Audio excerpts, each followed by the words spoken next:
Hi, Christy here. I am in my Akashic records, and I thought I would jump off with money is not that important to me. That's something people say a lot. I think a lot of people who are healers say that in particular, healers and helpers. I think a lot of us have been programmed with, it's not good to want money, we're here to be of service, and so on. But there can end up being a weird focus on money when we do that sort of to the extreme.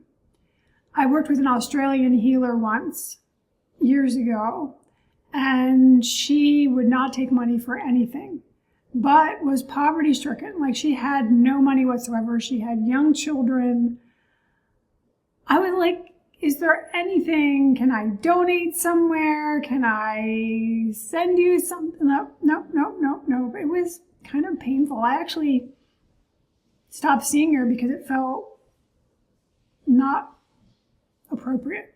There wasn't enough receiving on her end, and it felt just off to be always on the receiving end. So there's also a way in which we can be overly focused on money by trying to not be focused on money, if that makes sense.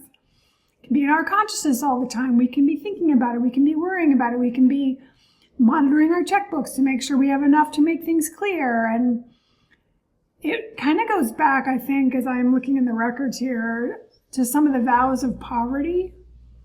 The idea that, good people were the poor people. And the Bible supports some of this. The rich people can't go through the eye of the needle or whatever. But there's a way where the balance goes off on either end. If we're over-focused on money, like, I gotta grab it all and I need to hoard it all and nobody else can have any. Or if on the other end of the spectrum where we're like, oh, no, I can't have more than my share. Like, I want to give this away. I've certainly seen people that were giving and giving and giving. I had a very good friend, as she got older, she was donating to like every cause. She and I had the same accountant. She told me that our accountant at one point said, you got to stop doing this. I don't think that was from a vow of poverty. I think that was more, she was starting to be less cognitively there. But that idea of as soon as you get some money, you got to get rid of it is certainly a big problem. And I think there's a way, I certainly am seeing that here in the records, of sort of propping ourselves up around, possibly, this isn't true for everyone, but possibly propping ourselves up with an identity that says, oh, I'm not like those greedy people. Like, I'm a good person because money's not my focus. But again, focusing on what's not your focus can become your focus. It's kind of funny. And then there can be a weird kind of sideways thing where we might be entitled to more support or more respect or more freebies or more something because we have sacrificed on the financial front.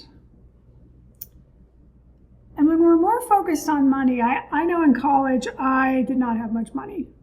And I can remember, like, which is cheaper, Kool-Aid or High C or something? First of all, not good healthy stuff, but anyway, I would be cutting coupons and I was very focused on, what little I had to make stretch.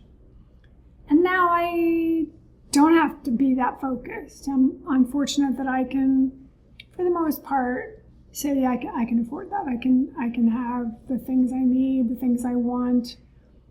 And yes, I'm less of a spender than my husband. He's more of a spender than I am. But I don't have to be so focused.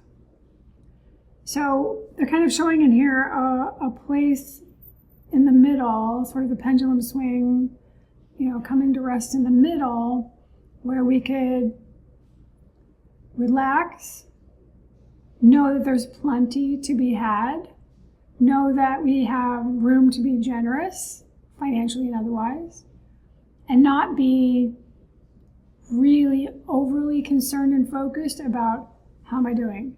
Am I being too greedy? Am I taking too much? Am I getting more than my share? And this little piece too of like, do I need to let people know that I'm not that kind of person? That's a lot of where the trickiness comes in from what they're showing me. This idea of like, oh, no, not money. No, money's not important to me. Money's not important to me. Money's not important to me. And I'm seeing this too, like in the records when we want two things simultaneously. Like we don't want to be a person who wants to focus on money, and yet we are focusing on money because we don't have enough. So it's like the universe is, you're putting on the brakes and the accelerator, and you're telling the universe, bring me something I can't have. I want some of this money I can't have. I want some of this money I can't have. And the universe is kind of like, which is it? Can you have it? Can you receive it? Can you be generous in your receiving? I mean, I was one of those people for many, many years who was like so reluctant to receive a compliment.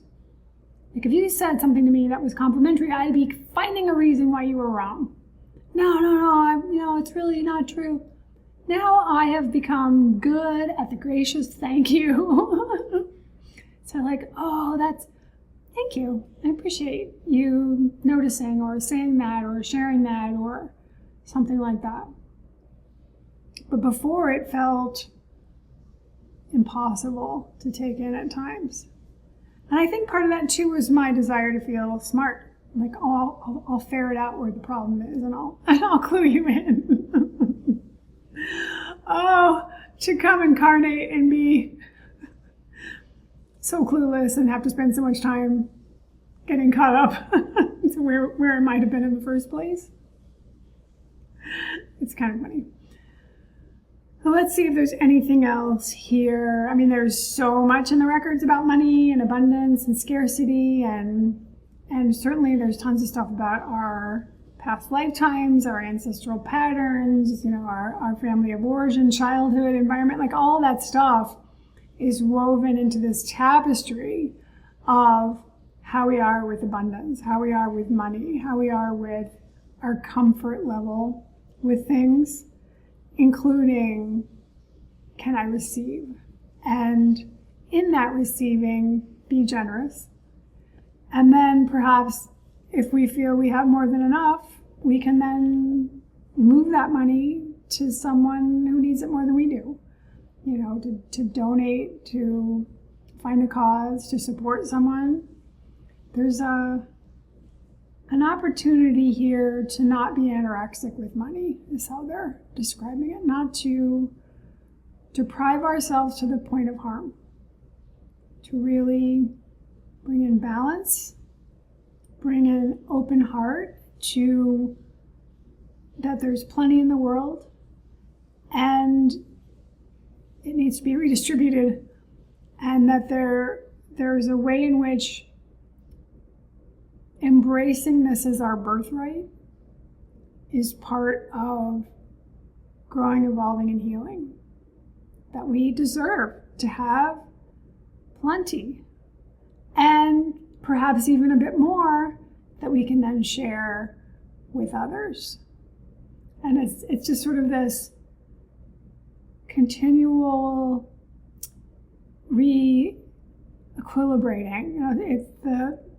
It's readjusting, it's resetting, it's sort of a natural leveling. If you think about, water in a lake becomes flat because it fills in the deepest spots, it fills in the shallow spots, but the top is all level.